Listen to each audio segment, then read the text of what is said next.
With the background you've received to this point, covering money creation, exponential growth, and the immensity of trillions, we are now ready to go into the first big E, the economy, in greater depth. It's the data in these next few chapters that leads me to conclude that the next 20 years are going to be completely unlike the last 20 years. So we begin our economic inquiry with debt. Our debt-based money system has a fundamental shortcoming. It requires infinite growth to remain functional, and infinite growth forever is simply not possible. So studying debt gives us clues to the size of the predicament in which we are in, and perhaps hints at the timing of when things might unfold. Let's begin with a few definitions. A financial debt is a contractual obligation to repay a specified amount of money at some point in the future.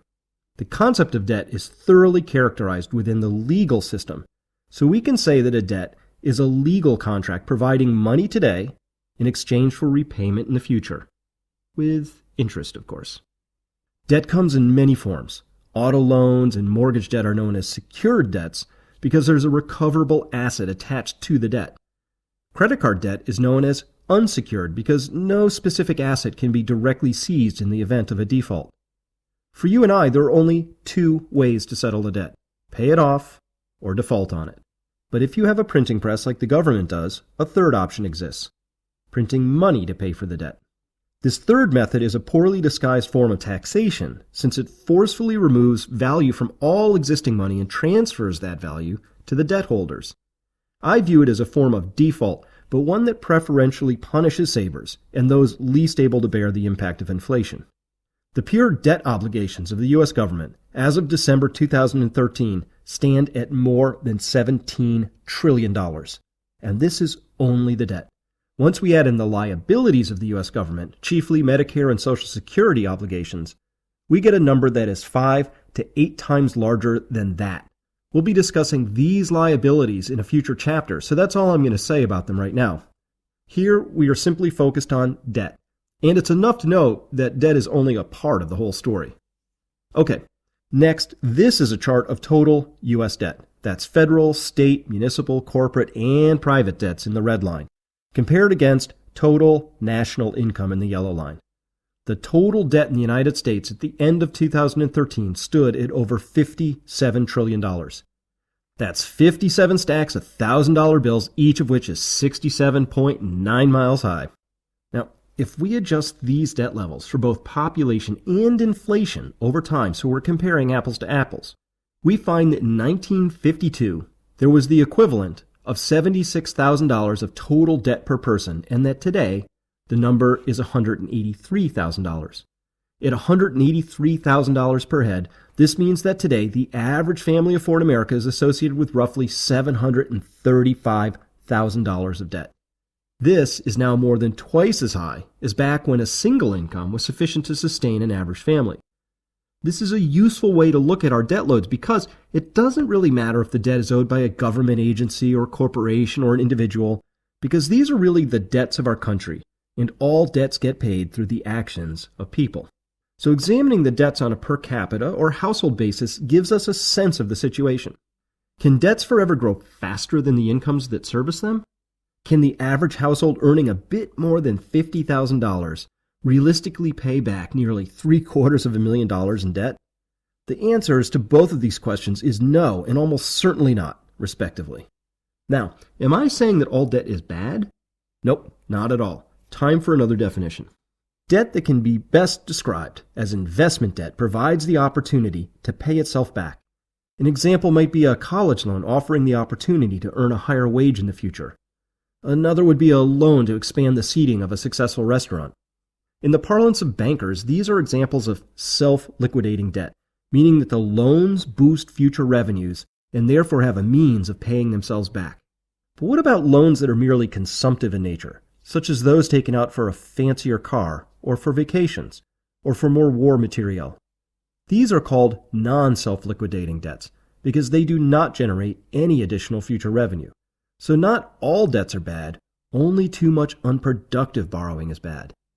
Now, between 2000 and 2010, total credit market debt in the U.S. fully doubled from $26 trillion to over $53 trillion, and a very large proportion of that was of the non-self-liquidating variety. This has profound implications for the future. So what is debt really? Well, debt provides us money to spend today. Perhaps we buy a nicer car and we enjoy that car today. But in the future, the loan payments represent money that we do not have then to spend on other items or to save. So we can say that debt represents future consumption taken today. As long as it is just my decision to go into debt and the repayment is my responsibility, then everything's cool. However, once we consider that our current levels of debt will require the efforts and incomes of future generations to pay them back, we start to trend over into the moral aspect of this story. Is it really proper for one generation to consume well beyond its means and expect the following generations to forego their consumption in order to pay it all back? That is precisely our current situation, and these charts say as much. This is our legacy moment. We are piling up debts that we ourselves cannot pay back, and much of that borrowed money is simply being used to support consumption, not grand infrastructure investments that future taxpayers will benefit from. Is this fair? Is it moral? Now, we learned earlier in the crash course that money can be viewed as a claim on human labor. And we just learned that debt is really just a claim on future money. So we can put these two statements together and arrive at a new key concept. Debt is a claim on future human labor. When we get to the section on baby boomers and the demographic challenge our country faces, I'll be recalling this important concept. When viewed historically and compared to gross domestic product, the current levels of debt are without precedent, and the chart even suggests that we are living in the mother of all credit bubbles. Current total credit market debt stands at more than 350% of total gross domestic product. We can see on this chart the last time debts got even remotely close to current levels was back in the 1930s, and that bears a bit of explanation. The easy credit policies of the Fed gave us the roaring 20s, and then a burst credit bubble, which was followed by 11 years of economic contraction and hardship, which we now refer to as the Great Depression. Note that the debt-to-GDP ratio did not start to climb until after 1929. What's the explanation for this? Were more loans being made? Nope. The chart climbs here at this point because while the debts remained, the economy fell away from under them, creating this spike. In the absence of the Great Depression anomaly, our country has always held less than 180% of our GDP in debt. It's only since the mid-1980s that relationship was violated. So we can say that our current experiment with these levels of debt is only 3 decades in the making, and therefore an historically brief phenomenon. And it is this chart, more than any other, that leads me to conclude that the next 20 years are going to be completely unlike the last 20 years. I just cannot see how we can pull off another 20 just like the one highlighted here. But what if we did? What would be required if we wanted or expected, or even required debts to grow at the same pace between 2014 and 2044 as they did between 1984 and 2014? Because debt grew by an average of 8% per year over those prior 30 years, it means that debt was doubling every 9 years.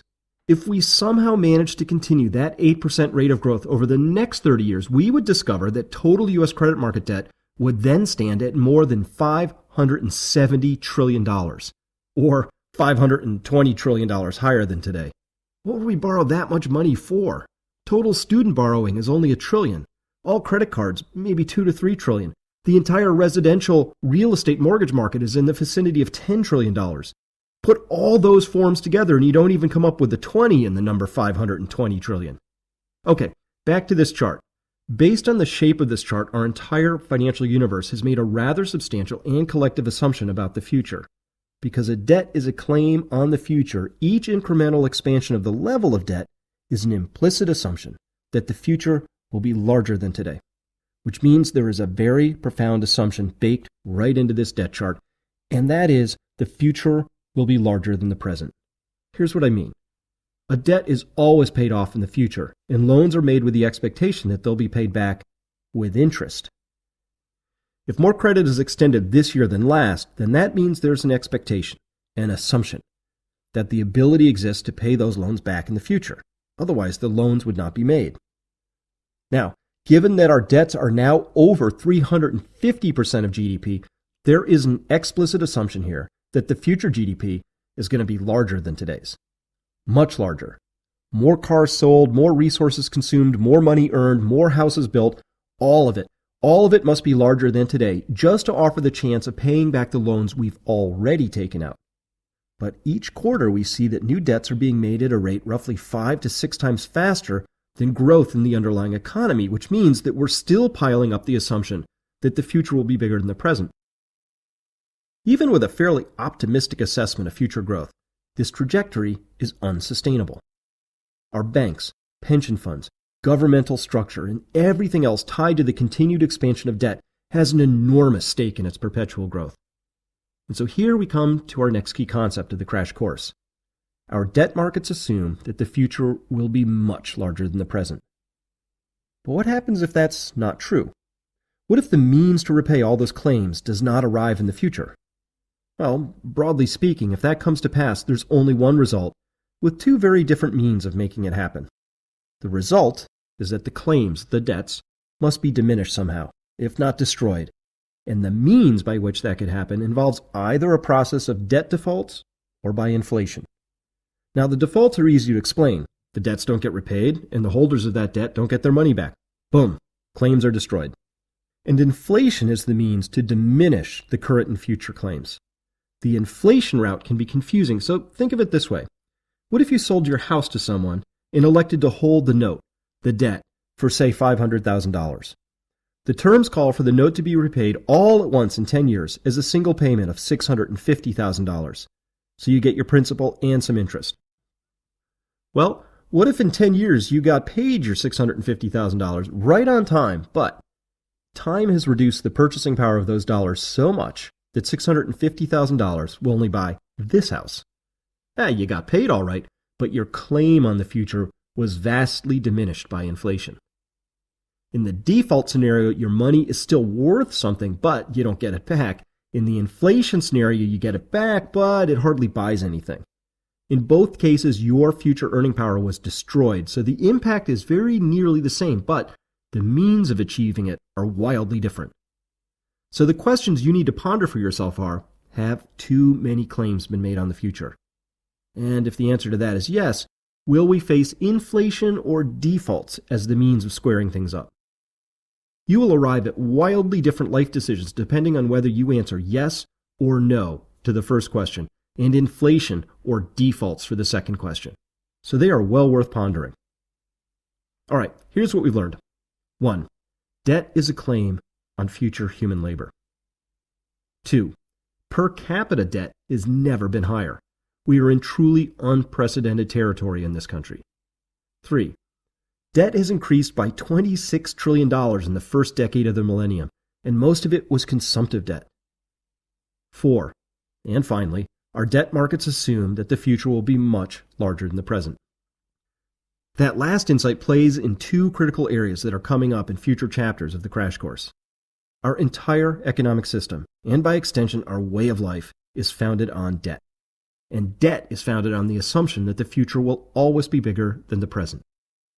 Therefore, it is utterly vital that we examine that assumption very closely because if it's false, so are a lot of other things we may be taking for granted. With our understanding now of exponential growth, money, and debt, we can now put these three important concepts together to clearly see how our current economic system must continue expanding in order to function. Well, what will happen if it can't? Please join me for the next chapter. Thank you for listening.